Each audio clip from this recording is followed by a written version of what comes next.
Good morning, everybody. Thank you very much for attending this keynote. It is a pleasure for me to introduce today to Professor Tommi Mikkonen.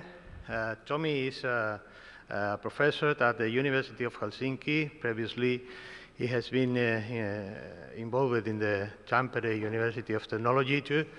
But his professional life is not only devoted to the academia, he's also sharing his time with different companies like Nokia and also Mozilla.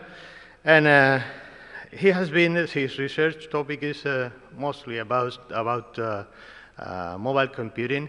He has been leading proposals like the People as a Service and also the social devices. And today he will be talking about the programmable world, his new topic of research. And the talk is called A Research Agenda for the Programmable World, Software Challenges in the IoT Era. Okay, so, thank you. Right, as Juanma put, I have a background first in telecommunications and mobile phones, then in web programming, and now that those two seem to be meeting each other in the domain of the IoT, this has been my topic for a couple of years now, involving also a visit to Mozilla, where I worked on their connected devices division while it still existed. Today I'm presenting a research agenda or some ideas that I think we should work on as a group of researchers, and in addition, some of the early ideas have already been put to practice, and I'm going to discuss them as well. So let's get started. First, the evolution of the internet has been kind of a surprisingly quick if you think how old the internet and the web really is. So everything started with the idea of connecting computers, putting them together, and that's like the era of the PC. Then came the era of connecting people, where mobile devices took over. Actually, even today, more content is being used by mobile devices than with the conventional PCs. And now we are once again facing a new change, where everything we can think of will be connected to the computer networks. And this will be a huge change, not only for the ways we live and use these devices, but also there's going to be a lot of challenges in programming these devices in a fashion that is safe and secure, and also satisfying from the user's perspective.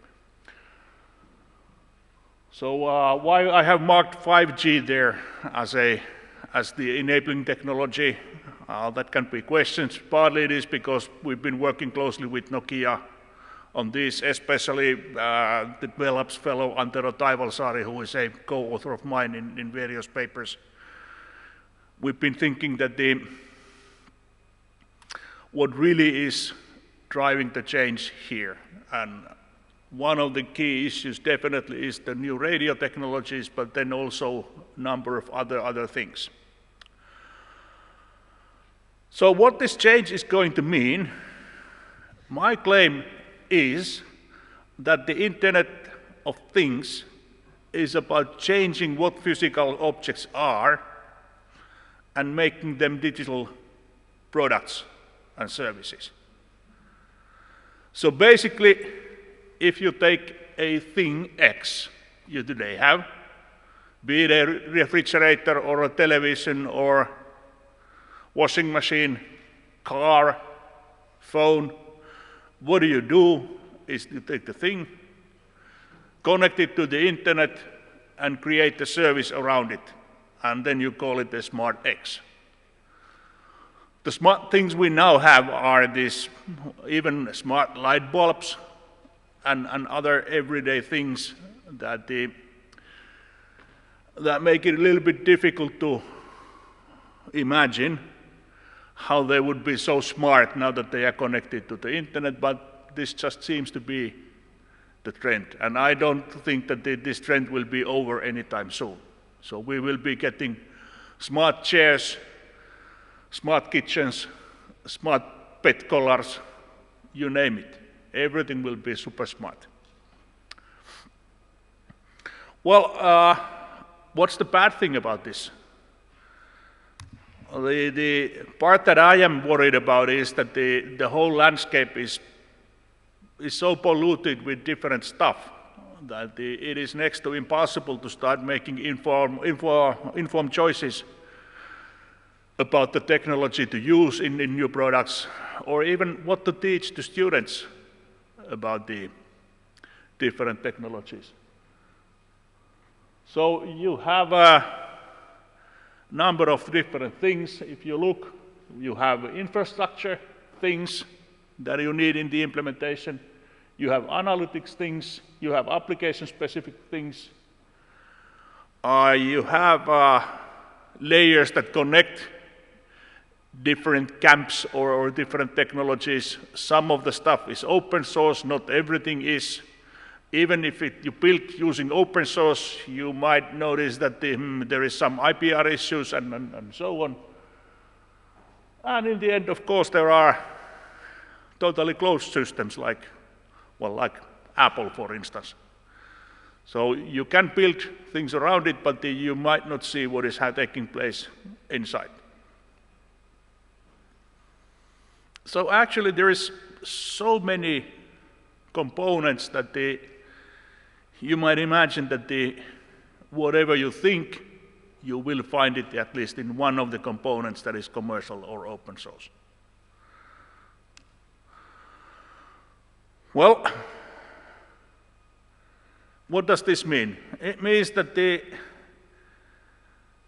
it's not something that we should decide to do and then go for a new platform or something that is technologically advanced. I don't think that there is much room for that anymore. In fact, we did a paper called The Next 700 IoT Platforms just a couple of weeks ago.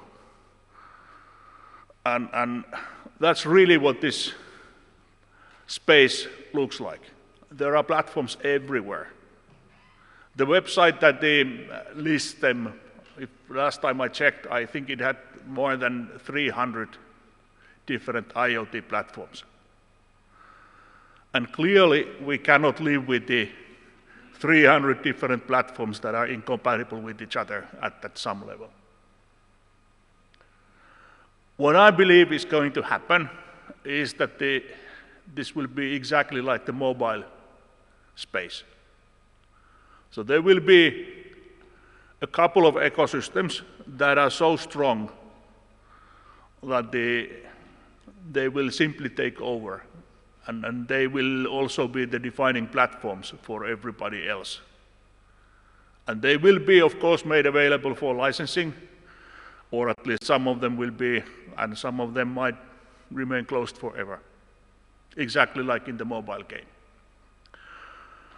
Well, talking of students and how to educate them in this space, luckily, you don't have to open up this can of worms to them in the beginning. It is actually quite enough to explain that the platforms are just about the same when looked from a distance. They all have devices, sensors, actuators, and stuff like that, which are the actual things in the Internet of Things.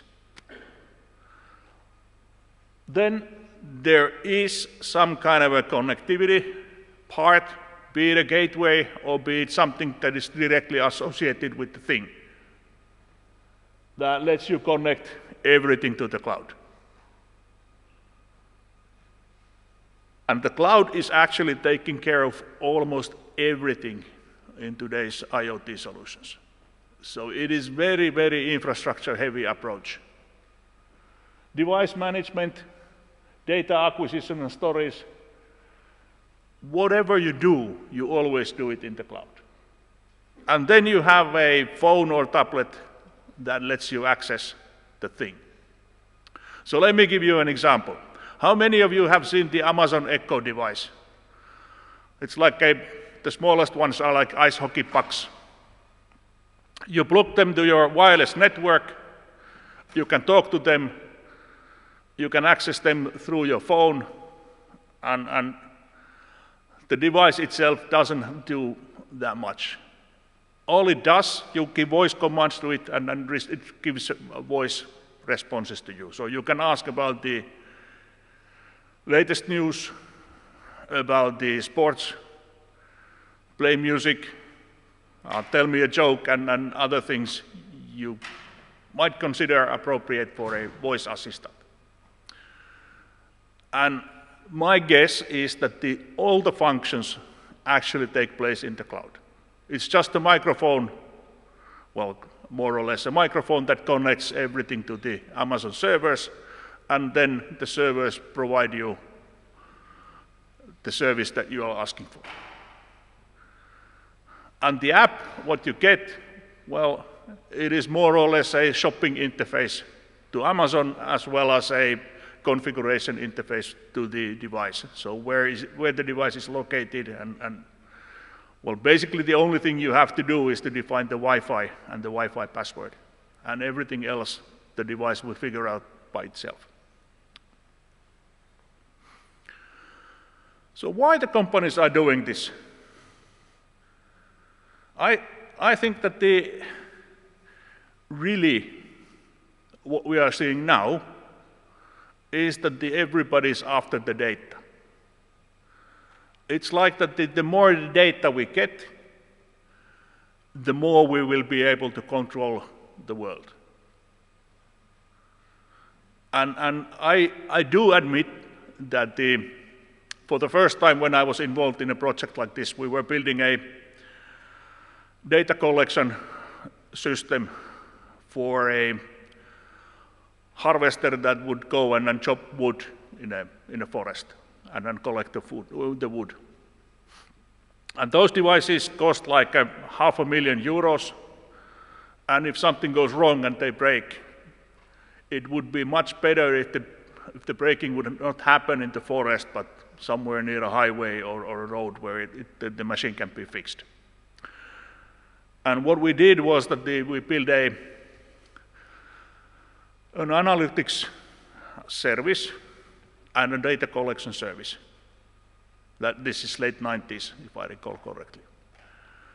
And based on the data, the company making the machines quickly learned that when the machine is in a bad condition, and they were able to predict some hours even before something bad happened, that this is the case now. This machine looks to be in a pretty bad shape, and we need to do something for it. And once they had achieved this goal, they noticed that they have so much more data about the machine that they never imagined.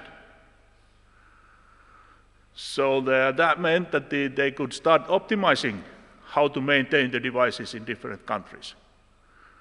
For instance, in Canada, harvesting is a little bit different thing in the woods than in England, for instance. Consequently, the machines would break down at different intervals and at different places, or the different parts would go rotten. And understanding this kind of data is really crucial for a number of businesses.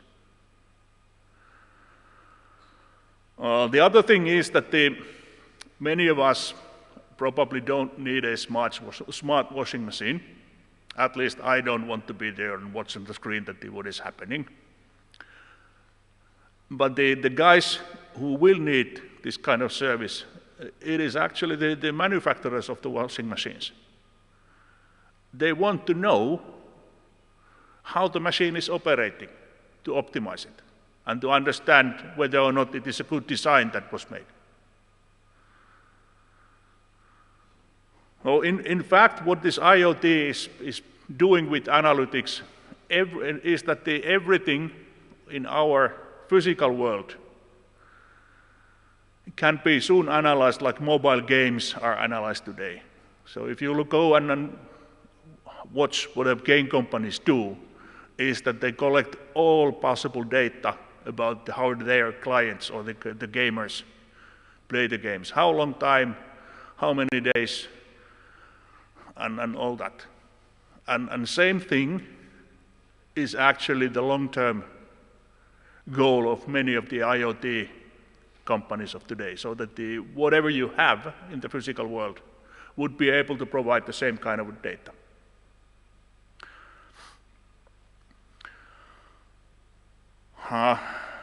This, of course, calls for things like a big data, machine learning, artificial intelligence, and so on. Because as you get all the data you ever have dreamed of, you can easily train your systems to look for anomalies in the data set and so on, which is one of the key factors for creating good artificial intelligence systems. The other part, the computing power, I think that is also being solved over time now. So the things that they were dreamed about in the 80s are now becoming a viable option for companies. Well, for me, I'm a programmer guy, and I like to build things. All this analytics and data acquisition and data manipulation and statistical things, that seems a little bit boring. I mean, I understand why it is important for many companies and why the fuss in IoT is in this field. For me, it is actually far more interesting that there is also another change taking place. And that one is that even the slightest chips we have are really, really powerful for computing. And since these chips can be connected and will be connected, they can also be programmed dynamically. So let me give you an example. While I was at Mozilla, there was one guy working in a company that will remain anonymous. He explained that they are making baby monitors that will be put inside the teddy bear. So having worked at Nokia, my first idea was that how much hardware do you need for a baby monitor or this crying detection? And I thought that okay, they are doing their own chip and something very, very small and tiny. But no, the guy said that they have a deal with Qualcomm, and they use exactly the same chips that go in mobile phones, which is a huge overkill in processing power and in anything you would imagine at the first sight.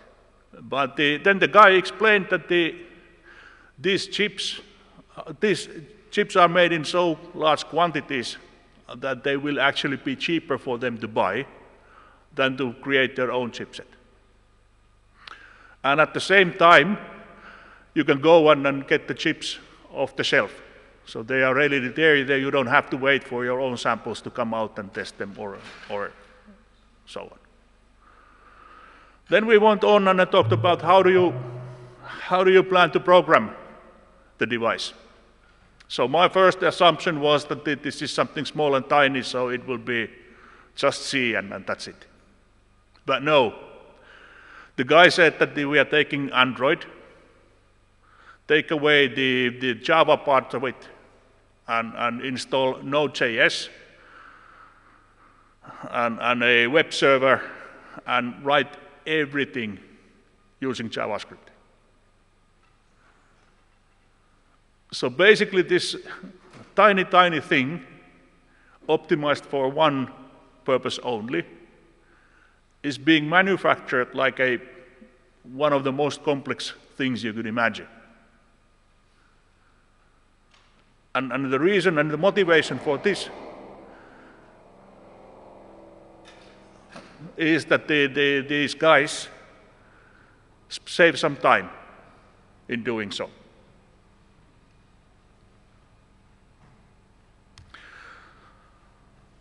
And I think that all this is actually changing the Internet of Things space, or the sensor space, or whatever you call it, as much as the introduction of virtual machines inside the mobile phones did in the 90s.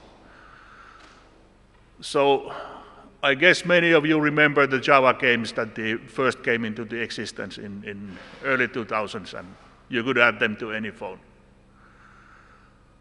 And the big thing is that the expectation was that whatever phone you have, it will have a set of open APIs where you can start composing your own programs. Here, the same exact thing will happen. You will get programmable APIs in various places you don't even want to think about.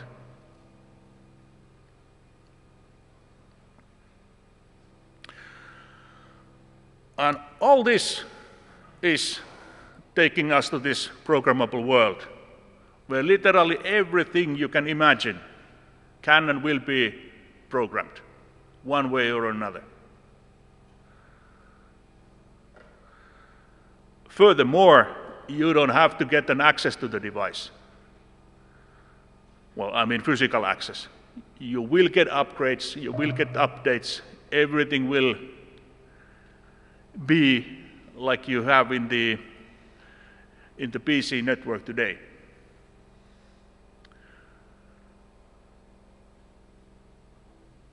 The big thing here, from software perspective, is that you no longer write code for an individual device. Rather, you write code that is meant for complex configurations or topologies of devices, so that they will all work seamlessly together and hopefully understand one another and so on. Unfortunately, I don't think we are there yet. There are 47 apps for doing a certain thing and so on. Whenever you buy a new device, what you will have to do is go and install a new app to your phone. And if you have light bulbs from one manufacturer, they won't operate with the software coming from another one. And this is a really complicated mess at the moment. And clearly, this approach cannot scale. So it doesn't really make sense to have one application for heating and another one for air conditioning, third one for lights, fourth one for security, and fifth one for the car, and so on. This is utterly hopeless unless we learn to do this better. So my claim is that in the end, there will be a developer API that would be common for all the programmable solutions. Because without one, we are fundamentally stuck in a situation where everybody keeps inventing their own standards. But unfortunately, it is going to take 10 to 15 years before this kind of an API will be there. For sure, there will be attempts to create the device management solutions and data acquisition solutions and device actuation solutions, but today these are actually being created by camps of companies, and they are not a single solid standard that would be the same for everyone. I think that the easiest part to start from is this device management part, since it is already existing in the telecom space, but when it comes to data, things will be more difficult. So this is how I see the situation today. So there are 14 competing standards, and it sounds so stupid that we need one more, one universal standard that covers everybody else's use case, and then we have 15 competing standards. So if you don't trust me, here's some ideas. Depending on the angle of the different companies, they have started from standardizing things related to connectivity versus things related to the services and applications. In addition, business-to-consumer solutions are totally different than business-to-business solutions. Granted, they all have this 4-step architecture that I showed, but still they take a little bit different approach to many of the things.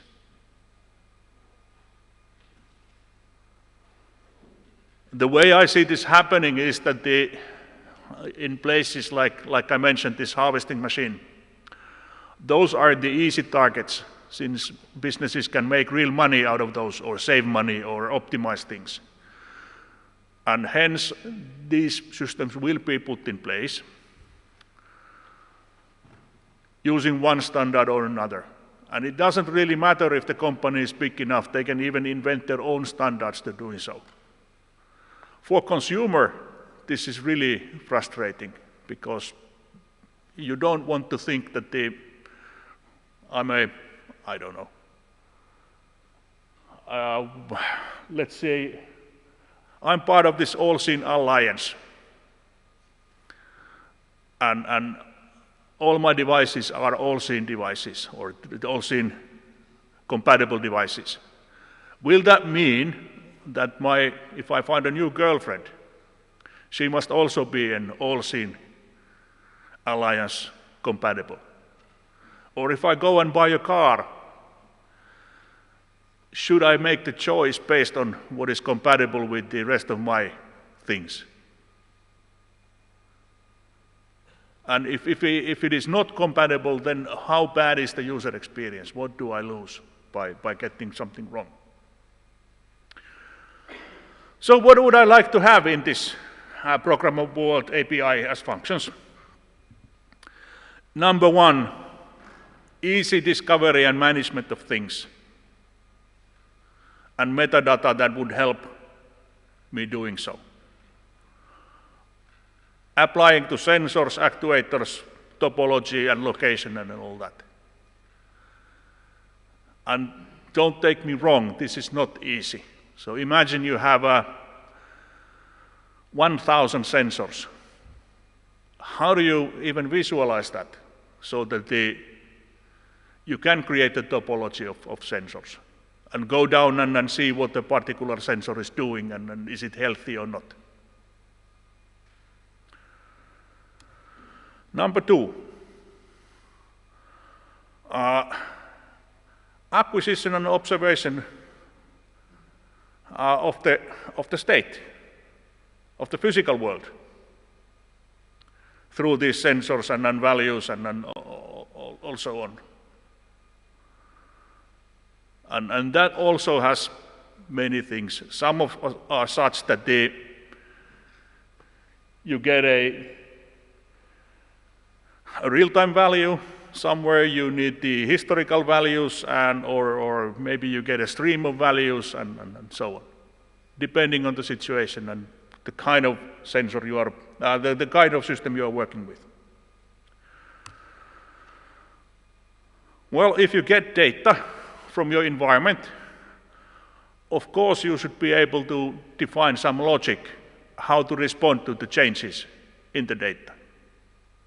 So it might be so that you react immediately when something happens, or you create rules for defining more complex applications. If you have never visited a web server called if-then, if then do this or if then do that. It's an American company that allows you to create scripts based on simple conditions. And the conditions can emerge basically anywhere from the web. And it was a very, very nice experience to look how easy it is to define these rules. So if this, then that is the name of the company or the product they have. If TTT. Well, if you look at the standards, I don't think that this will work unless the standard is defined so that you don't need to do much boilerplate code and you don't need much copy-paste from somewhere else. So the way you have to do it today typically requires you to think about the protocols and ports, sometimes the physical location of the device itself, and also many, many other things that are associated with the thing itself. So making all the Internet of Things space look very techy at the moment and not very easily approachable for someone who is not into computers.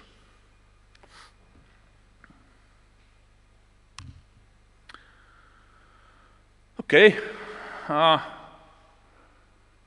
If you really want to go and start building things with the IoT, you quickly notice that it has been fragmented in various different ways and in various different business cases or domains. So public safety, health, mobility, and so on. And I think that before we have this Programmable World API, every single one of these will create their own standard or set of standards. Because the needs of the different verticals, so to say, are a little bit different. Furthermore, if you go and look assistance for building public safety, for instance, it is probably going to be based on requirements regarding reliability and things like that, much different from retail services, for instance. And at the same time, retail services might be easier and faster to build since you don't have all these requirements of public safety on board.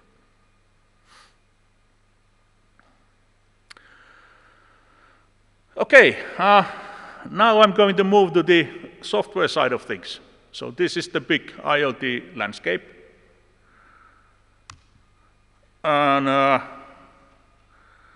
number one thing is how to do this, how to discover and manage and visualize large complex dynamic topologies, and how to program the systems that are so big and large that you cannot imagine them. Imagine them being built today. So it's a mindset shift from computers as pets or something that you name to thinking about the cattle or even swarm of insects, so that you don't want to think that every one of them has a name. The other one is a classical problem that we seem to have forgotten, and that is that how do you live in a distributed world where everything can basically go wrong? We have not been thinking about that since we have moved to computing environments that are kind of forgiving, like the browser. If something goes wrong, it just don't display the website that you are trying to achieve or to reach. And in comparison to the old systems where even 75 or 80% would be code for recovering from errors, we very seldom see that in JavaScript.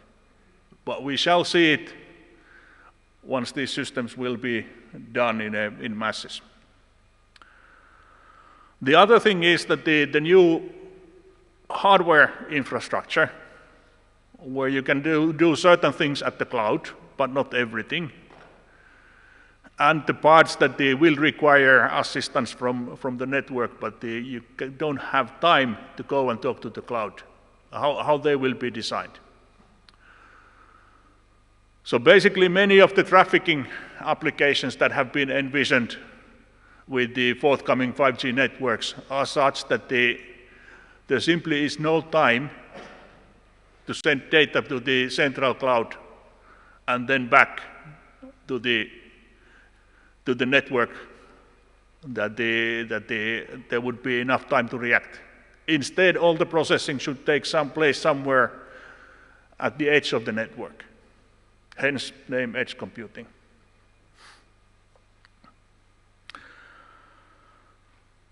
And this is also associated with the power consumption and related things, of course. And finally, one of the things is this API that everybody could use.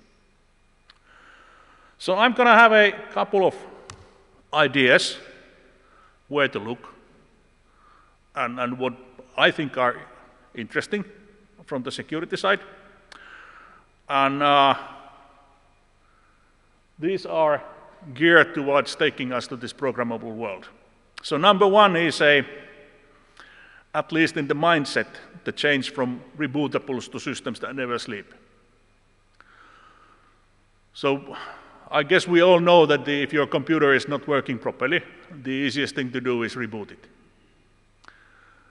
I have seen my car reboot its computers while I was driving, and I never want to see that again, because that was a very scary moment.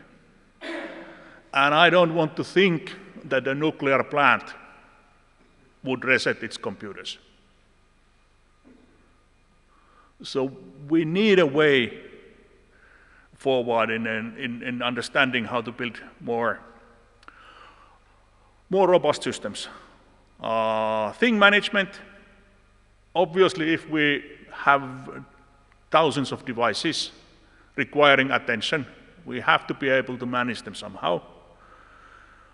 Liquid multi-device software is a topic that we've been working together with one more here. And the idea is that the software would be like liquid, moving from one computer to another and then continuing where it left off. Edge computing, local connectivity, I already talked a little bit about those.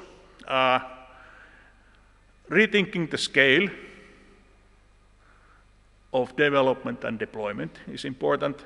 Development stack will be important, then security and then tools. And now I'm going to quickly go through a couple of ideas of all of these. So from rebootables to systems that never sleep, I think that almost all the applications we use in personal context today are such that they can easily be rebooted.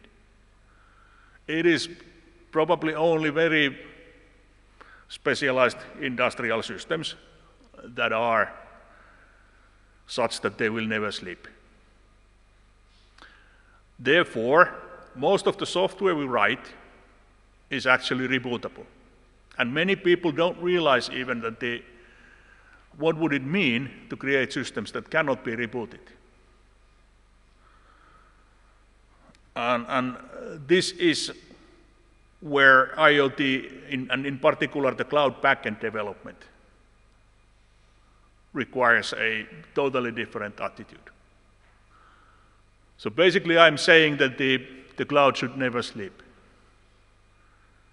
Because if the cloud is controlling your logs, for instance, and it goes to sleep, what do?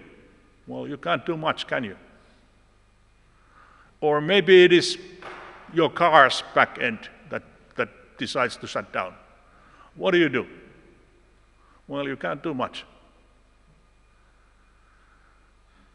Actually, we are getting worse and worse doing the systems that never sleep, and this is something that I think that all the universities should consider that this is an important topic that must be in the curricula.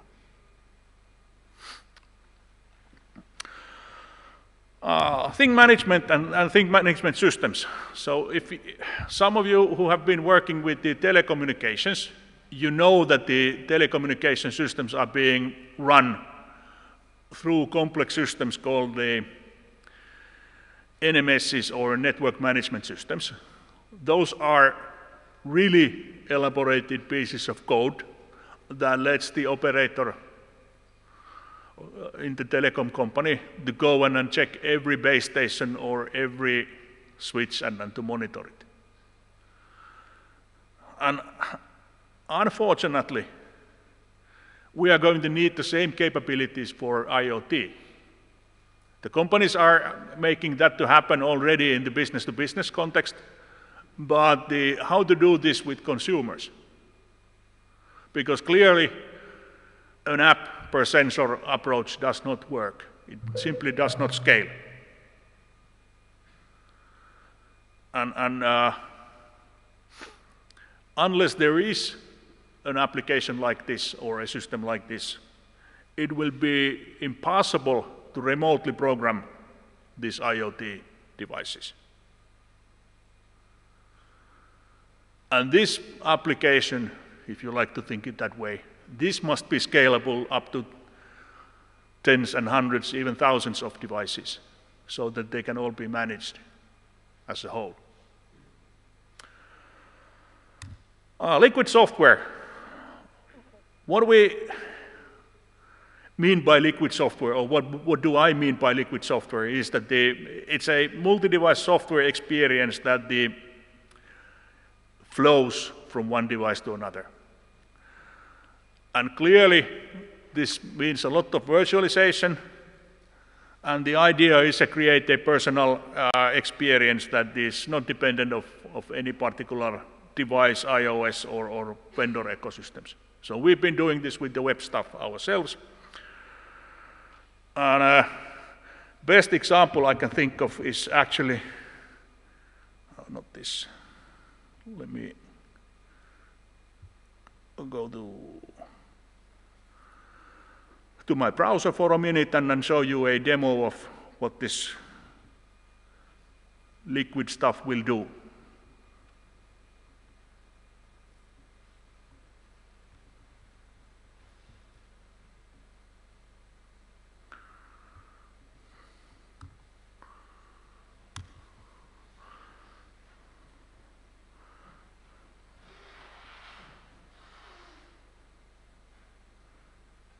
Or maybe not, this is so long.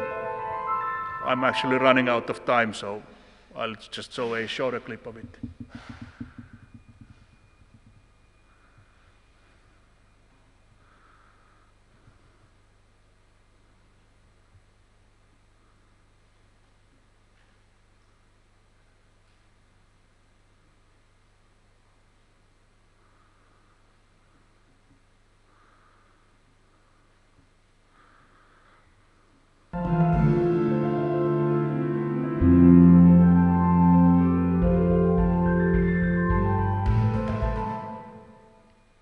Not good.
And it goes on and on and on for a long time.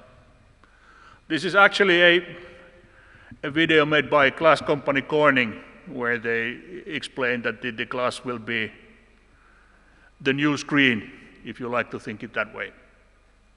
And we've been also working with the Pilkington, the other glass company who is making car glasses. And they have some ideas of putting displays inside the windscreen of a car. Well, not maybe a regular car, because that is so heavily regulated, but the working machines, for instance, or buses or something like that, they might be a good candidate for the technology. It has been out there for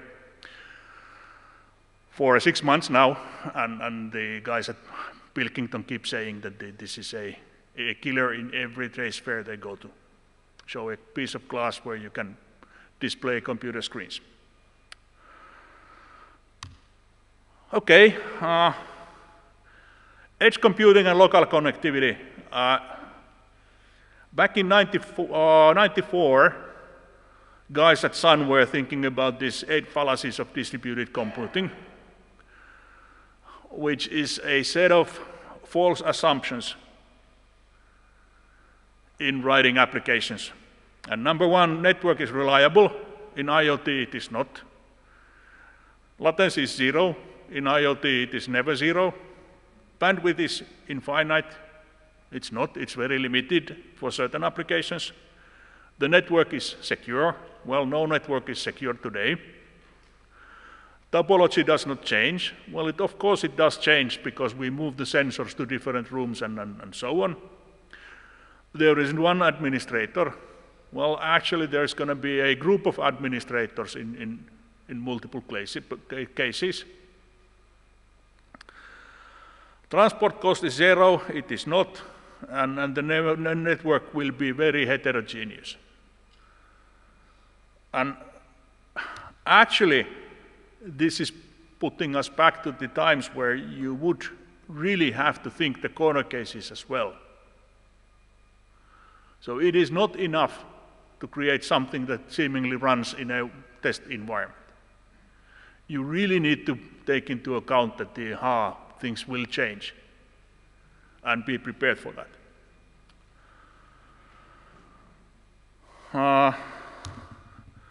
The next thing that I mentioned was rethinking the scale of software development and deployment. So this PET thing, it is fundamentally over. You cannot think that you are programming just one computer. And for me, when this hit was that I don't remember which project it was, but I was creating something for a small device and hooking it up and making it run. And then somebody told me that can you make 50 of those so that we could distribute them to the students? And the answer was hell no. If you want something that you can scale even to 50, not to mention 500 or 5,000, you cannot tweak anything manually. You will need think about that how do you get rid of hooking up the physical cable or updating things manually or tweaking settings and so on. Rather, it is going to be something like DevOps, but in a scale that is unheard of. So it's like these small devices are forming very complex data centers, and they will need the same type of management system in place. Be it partly in the cloud and be it partly in the devices.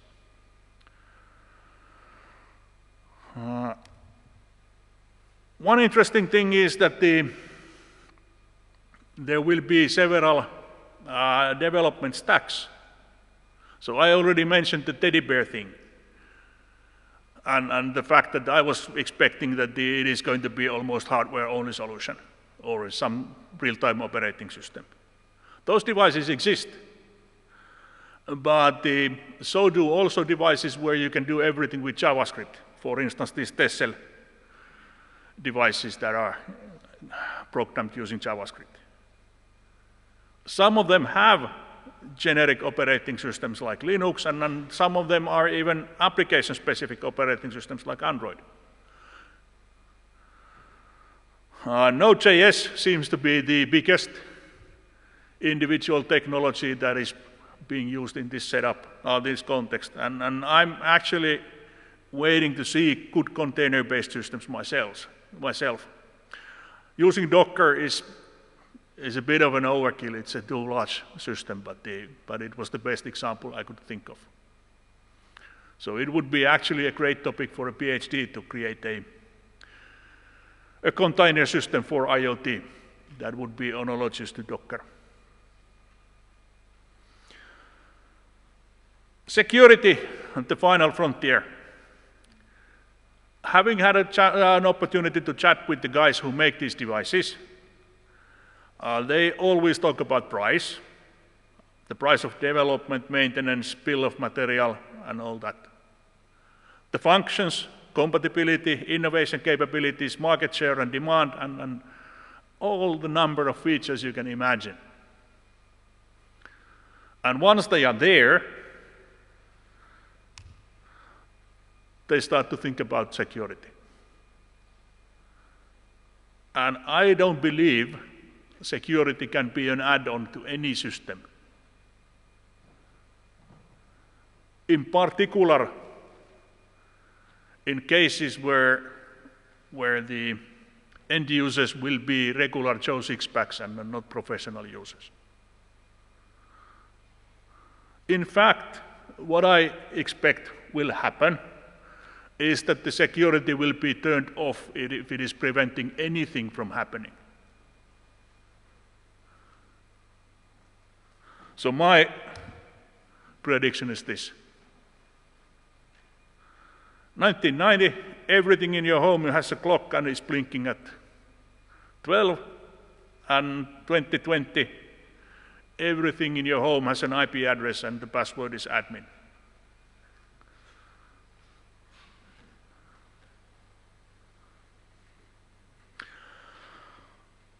Then to my planned next project. I have no funding for it yet, but I have a cool idea where I would like to put this. And like I already mentioned, that these IoT systems are going to be pushing the envelope of DevOps and everything related. And being able to stage a system that is close enough to the final installation will definitely be needed. And in the realm of virtual reality, they use the term digital twin for something that exists in both virtual and real world. So the digital twin would be a device that is solely in the virtual reality. So I would actually like to start building a software development environment for something that doesn't exist yet or that will be created later on physically. So having a virtual world, so to say, where you can start to train your artificial intelligence,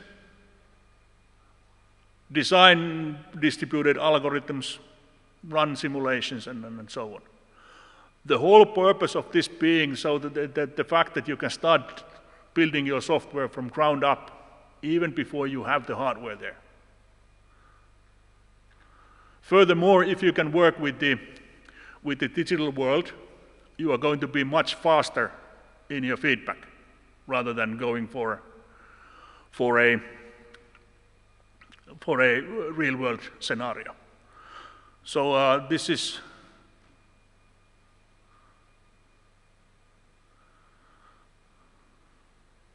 I hope this works. This is what my PhD student did. But you can see it.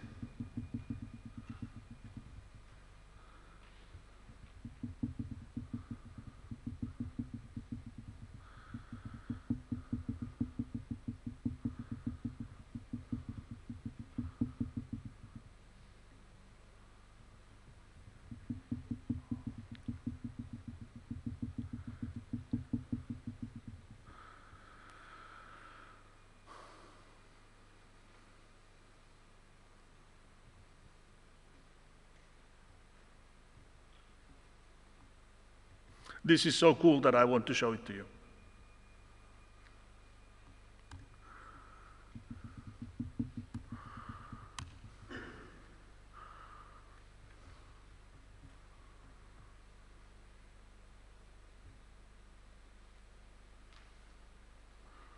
So this is a teaching software for self-driving cars operating in a virtual world. The car has virtual sensors that detect things, and just like a real car would.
This guy is messing with the noises.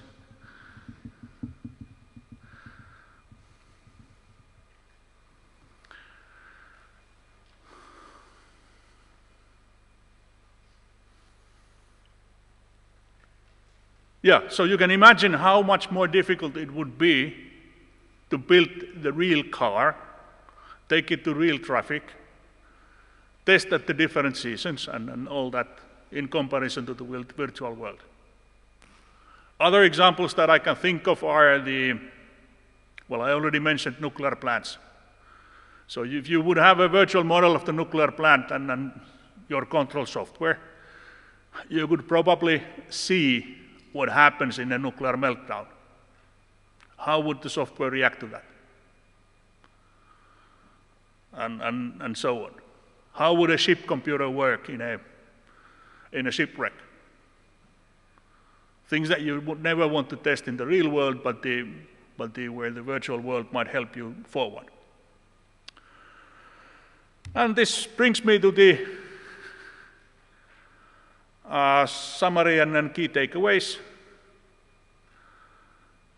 I think that there is much more in the IoT than just data collection, analytics, and visualizing data. The advances in hardware and chips are making everything connected and programmable. And this programmable world is, in my opinion, a very fruitful research target, since there are not that many papers published about it yet. Obviously, getting on board to such development is different from PC, mobile, or web application development, but that's part of the challenge of the task. And things are not impossible either in this domain, since there is already existing generic end-to-end IoT architecture. The only problem is that many of the APIs are vendor-specific and targeted for a particular hardware or something like that. However, they are good instances for creating test applications and very fit for educational purposes. I still do think that we need this API where you can do device discovery, device management, acquisition, and the whole enchilada in a universal vendor-independent fashion. And there are really a lot of interesting ideas on this, and it is in the this slide is from the paper Beyond the Next 700 IoT Platforms. So these key research topics have been further elaborated in there. So Google it or email me, and then I will find it for you and send a link. Thank Thank you. Any questions?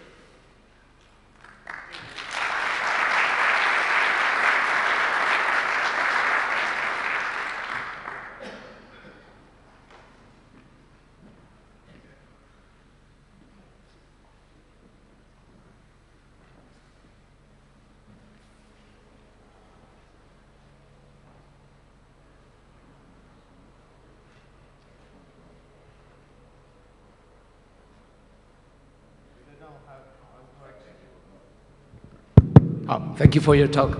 One thing, this World Programmable API, this looks like, if it's universal, but I can foresee more like 3 APIs, one from Apple, the other one from Google, and the other one from Microsoft, being completely incompatible.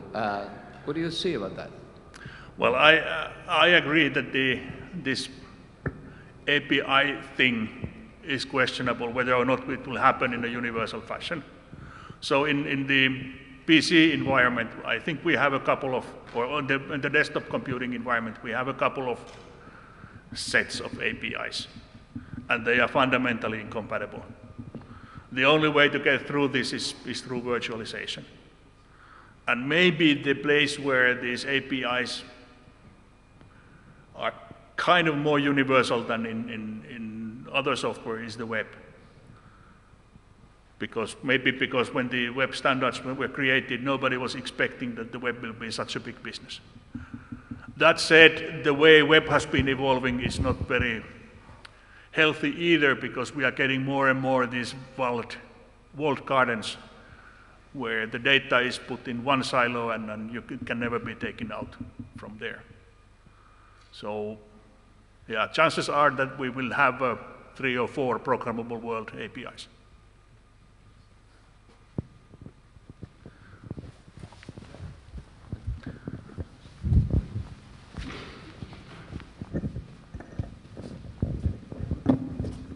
Thank you for your presentation. I have a question. So what can IoT benefit from the container systems from your view? Yeah, thank you. So what could IoT be for configurable systems? Benefits from container system. So which system? Container system. Container system. Yeah, the way I would put them to the container system is that it would be inspired by the Docker approach, but the containers would have to be considerably smaller than it is, so that it is possible to upload the containers to the different devices. So I haven't been checking out all the details yet in my mind, but it would probably be inspired like a small memory operating system rather than Linux, like in the case of Docker. And it would come with the limited set of APIs only. That way, making the size of the container smaller.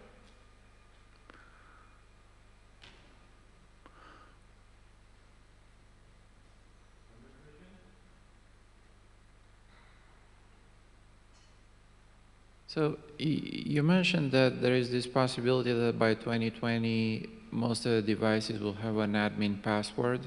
So probably this will make it very easy to hack into them. What do you think would be a good solution to this problem?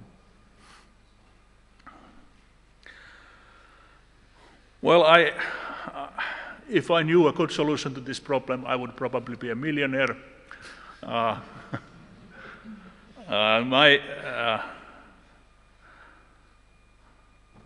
Well, okay, there are many things that are related to this.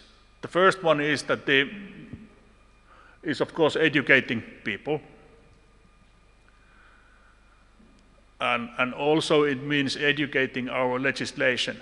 So I have a friend who owns a company that is making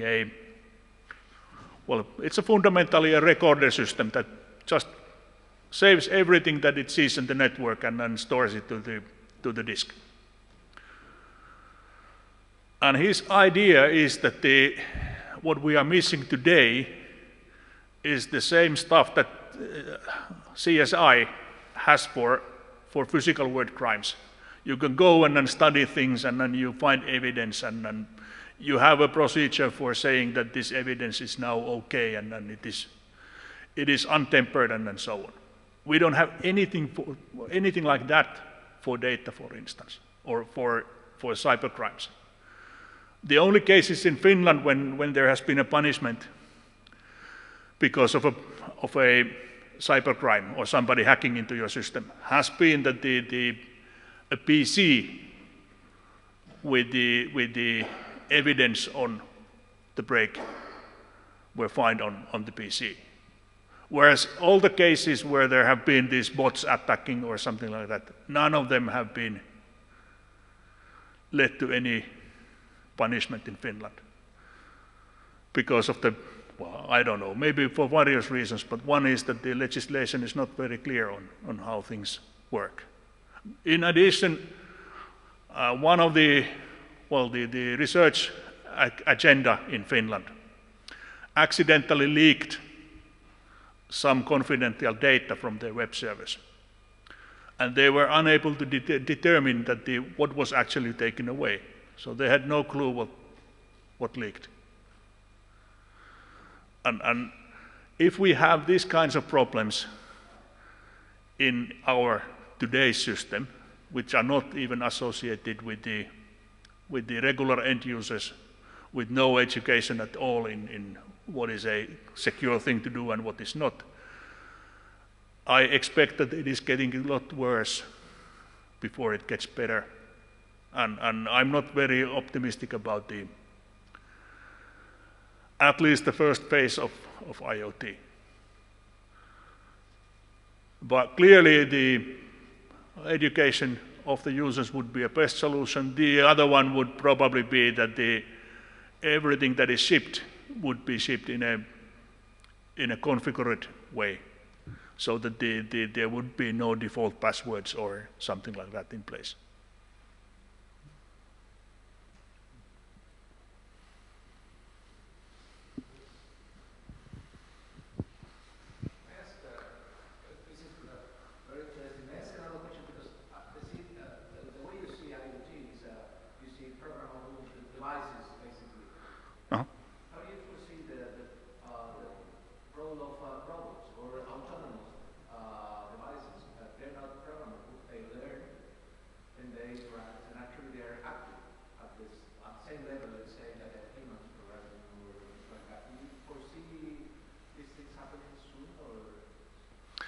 For sure, we are getting some autonomous things sooner than later. Yes, definitely, I see them coming. At the same time, I do think that these programmable APIs are needed in those devices as well. So my guess would be that you just don't want your thing to autonomously do its thing without you being ever able to update it or control it or something like that. So we have these, I don't know, maybe vacuum cleaners and things like that, who are able to autonomously go and sweep the flat, but that's more or less it. Nothing very sophisticated, and I don't think they learn anything as they do this sweeping. But I would imagine that if something is truly autonomous, it will have also something that you can interact with in a programmable way as well. At least that's how I would like to define those systems. So having somebody who just autonomously learns new things and there is no way to reprogram it or retarget it to something else sounds like a little bit scary thing. Maybe military will have those robots, but not consumers.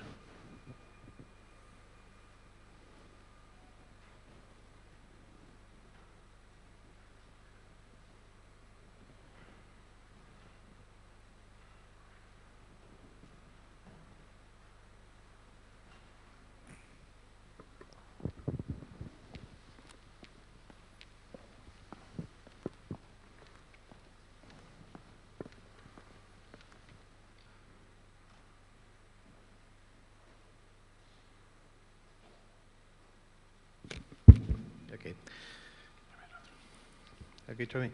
Your talk opens the door for a new landscape for software engineering, and we all are software engineering researchers, and I think that we are ready, more or less, or almost ready, always for new things, but this landscape is also really challenging for industry. So how do you think industry is ready for this new world of programmable devices? Well, I think that the industry is ready because it sees so much savings and so much opportunities to optimize things. Where I think we are not ready is that we as consumers are not ready to take whatever devices to our home that may or may not record everything we do and then save it somewhere else. So yesterday I was reading the news in Finnish, and then they had an article how US is actually worried about buying everything that is used to monitor things from China. So maybe the Chinese could spy them. And clearly they overlooked the fact that now that all the phones that are being made in American operating systems, they can also spy whatever we do already. So these kinds of concerns are such that I think that will slow down people adopting new stuff, but not the industries, because the industries see so much potential in doing things better and faster and more reliably. And also logistically in a more controlled fashion. So if you know that a certain shipment is in a certain position at the level of minutes rather than at the level of days, clearly there are ways to optimize this kind of data usage. Okay.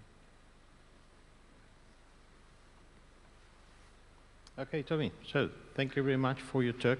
Thank you. Thank you very much for accepting the ICSOC invitation. Question for you.